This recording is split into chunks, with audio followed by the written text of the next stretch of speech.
السلام علیکم ورحمۃ اللہ وبرکاتہ۔ میں ہوں آپ کا خادم روحانی معالج قاری محمود الحسن نقشبندی اویسی، اور آپ دیکھ رہے ہیں ہمارا چینل روحانی ادارہ۔ آج کا ہمارا موضوع ہے ٹینشن اور ڈپریشن ختم کرنے کا عمل۔ آج کے افراتفری کے دور میں ہر بندہ پریشان ہے اور ٹینشن کا مریض ہے۔ اس مہنگائی نے انسان کو بے بس کر دیا ہے، اور دوسرا ہمارے گناہوں نے، اللہ کی نافرمانیوں نے بھی ہمیں بہت زیادہ ٹینشن میں ڈال دیا ہے۔ تو ٹینشن کا علاج بہت ضروری ہے، اس لیے کہ جو آدمی ٹینشن کا مریض ہوتا ہے وہ خود بھی پریشان رہتا ہے اور اپنے ساتھ والوں کو بھی پریشان کر کے رکھتا ہے۔ جس سے ملے گا اس کو پریشان کرے گا، جس سے بات کرے گا اس کو پریشان کرے گا، گھر میں ہے تو بیوی کو پریشان کرے گا، بچوں کو پریشان کرے گا، اپنے کسی ادارے میں کام کرتا ہے تو اس کے جو کولیگ ہیں وہ ان کو پریشان کرے گا۔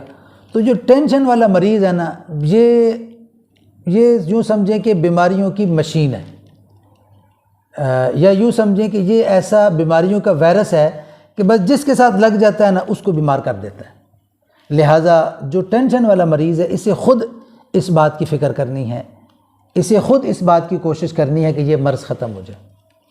تو اس کے لیے کچھ تدابیر اختیار کرنی پڑتی ہیں۔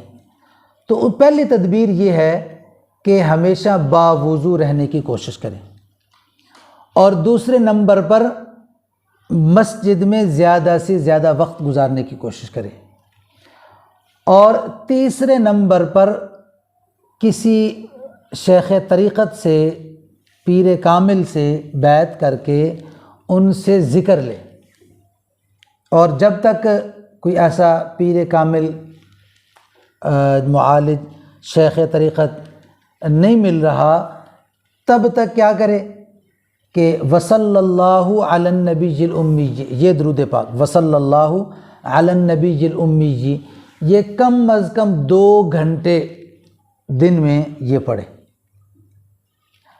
اور درود پاک کے ساتھ اسم ذات کا ذکر، لفظ اللہ اللہ، یہ کچھ دیر 15 منٹ 20 منٹ آدھا گھنٹہ یہ بلند آواز سے اللہ اللہ اللہ اللہ اللہ اللہ اس طرح بلند آواز سے ذکر کریں۔ تو انشاءاللہ درود پاک اور اسم ذات کا ذکر کرنے سے چند دنوں کے اندر، یعنی پہلے دن کے اندر ہی آپ اپنے جسم میں بہتری محسوس کریں گے۔